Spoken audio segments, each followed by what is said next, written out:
Hey everybody, what's going on? Casey and Clint here. We got a chance to go see Hail Caesar a little early. Casey, what'd you think? Oh, I had a rip-roaring good time. It was fun, right? Oh, it was a blast. Very fun. Honestly, laughing throughout the whole movie. And it had a good variety of laughs. There were a handful of belly laughs, and there were a handful of like really sort of subtle in the back of the frame, kind of quiet laughs too, that kind of make you go, Yeah, there were things that you weren't even sure were purposeful jokes, right, but they were really funny. Right. The other thing that we can say about this movie is that it wasn't really what I was expecting. Yeah, the trailer was actually very misleading. Yeah, very. Maybe not very. It I'm gonna was go very. misleading. It was very. Decently misleading. Okay, it was at misleading. least. Yes. The trailer makes it feel sort of Burn After Reading meets Big Lebowski, kind of like the kidnapping thing is going to be the plot of the movie. Right. But really, what we landed on is it's more just a slice of life of Josh Brolin's character. It's a day in the life. It's just this moment that he has to deal with.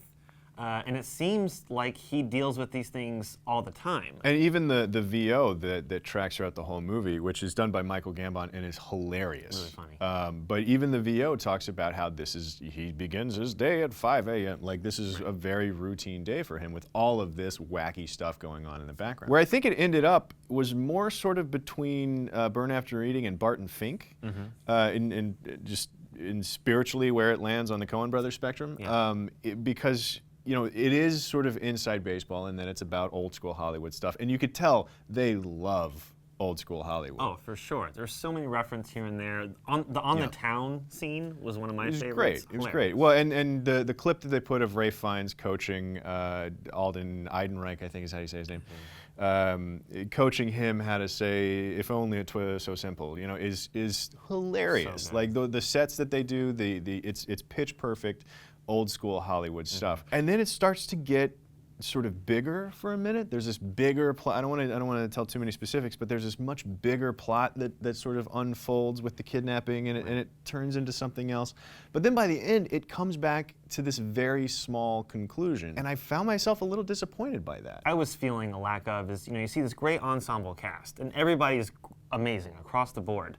And with Burn After Reading, it was the same thing. A lot of great actors having a lot of fun with roles that the Coen brothers specifically wrote for them, which I felt the same with this one. Yeah. Except there was never that moment where everything converges or you know, things start smashing together, either plots or characters. Right. Everything felt very isolated. And thematically as well. There's a lot of different ideas going on in this movie that are picked up and sort of put down. There's a religion thing, there's a political thing, there's just Josh Brolin questioning what he wants to do with his life and like what's meaningful and what's not. There's all of these different ideas that are going on, and they're all serviced just a little bit. Right. But by the end, I don't know what the movie was trying to say. And it's not that every movie needs to have some great, meaningful statement that's super clear and on the nose, and I get it. Like that's not what I'm asking for. I just don't know what this movie was doing, other than making me laugh from start to finish. Yeah. You know, so it was kind of a strange experience. Well, I do plan to see it again sometime in the next 4 or 5 days or so, and I'm hoping that on the second viewing, knowing where it goes, maybe I'll recognize things as setups or development before the fact that otherwise you couldn't get on a first viewing. Man, I don't know if that's the case, because it was a very funny movie. Everybody in it was hilarious. Tilda Swinton was so funny. She was great. So funny. Alden Ehrenreich, I've said his name wrong twice now, but he was spectacular. Great. Frances McDormand has got one she's scene. like this one scene, but it's so good. So good. Oh. So everybody's spectacular in it. I'm just not sure what the movie was doing. Because at one point the VO starts to wrap everything up, and I was like, oh wait, are we done? Yeah. I guess we're done. And the movie's an hour 45, something like that. So it's like, you know, you can give me another couple minutes if you need to. But that's not ultimately that's not what the movie was. The movie is a slice of life of the studio executive. You know, ironically, the story about Hollywood doesn't wrap everything up in any sort of Hollywood fashion. It's just very it's like, that took care of itself. Yeah. Who's next on the phone sheet? All that being said, it's goddamn hilarious. So funny. It's really funny. Yeah, it's really brilliant. And who doesn't love a story that's set in like the golden age of movie making in Hollywood? Like it's also glamorous and exciting.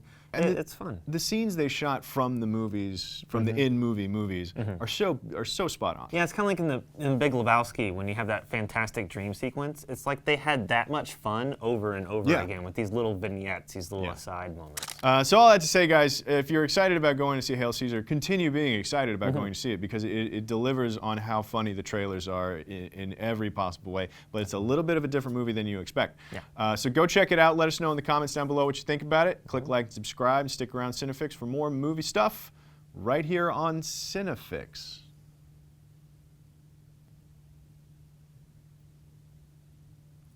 I'm not going to do it again. No.